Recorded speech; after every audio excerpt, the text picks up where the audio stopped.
suasana pagi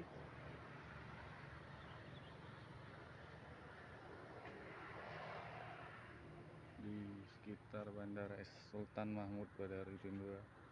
Karena pacunya itu panjang loh, dari sana sampai sini. Tadi sudah ada pesawat yang lewat, tapi kita belum sempat merekam.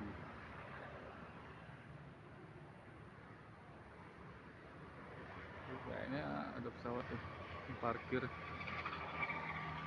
sana.